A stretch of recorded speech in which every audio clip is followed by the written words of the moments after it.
ஜெய் பார்வதி அம்மா பேசுகிற தாய் இந்தியா நாடு. உலகத்துக்கு காலட்டயம் மங்களமாக உலகத்துக்கே சிவனும் பார்வதியும் நாங்கள் 2 பேரும் கணக்கு விடணும். கணக்கு விட்டாச்சு. முக்கால் சத்தியம், முக்கால் சத்தியம். இன்று நாள் ஈஸ்வரன் சிம்மாசனத்தில் உட்கார்ந்த நாள். நட்சத்திரம் 3 நட்சத்திரம். 3 நட்சத்திரத்தில் புலைய நட்சத்திரத்தில் ஒரு நட்சத்திரம், விடிவெள்ளி வானத்தில் ஒரு நட்சத்திரம் மகாலுக்கு கொடுக்கார். மகாலுக்கு நட்சத்திரம், மகாலுக்கு தான் அந்த நட்சத்திரம். 2 நட்சத்திரம் நாகராஜனுக்கு 1, இளைய பையனுக்கு 1. முக்கால் சத்தியம். மூத்த பையன் நட்சத்திரத்தில் உலக நாடு இப்போ அழிப்பான்.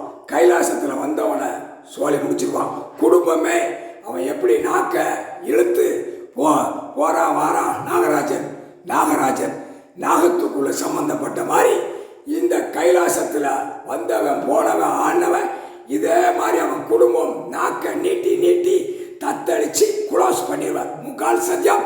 சிம்மாசனத்தில் இன்று நாள் தமிழ் மாதம் 13க்கு 13 13வது கோட்டீஸ்வர் கடவுள் உட்கார்ந்து பூமியில் கையெழுத்து போட்டார். இதுதான் பூமி. உலக பூமியை காலடியில் வச்சிருக்காரு. ஒற்று மிதிச்ச இப்போ எல்லாவனுமே நவட்டுவார். இதுதான் கடைசி அத்தியாய கணக்கு. இன்று நாள் 13க்கு 13 தமிழ் மாதம். தாய் இந்தியா நாடு, உலக நாடு, தாய் இந்தியா நாடு. உலகம் எல்லாமே காற்று, புயல், தீ, அக்கினி எல்லாமே பூமியில் அழிப்பார். இனிமே விட மாட்டார். இது வரைக்கும் நான் கணக்கு போட்ட கணக்கை மானிட பிறவி எடுக்காதனால இனிமேல் கடவுள் யாருன்னு தெரியணும்ல. முக்கால் சத்தியம் கணக்கு போட்டார். முக்கால் சத்தியம் கணக்கு போட்டாரா?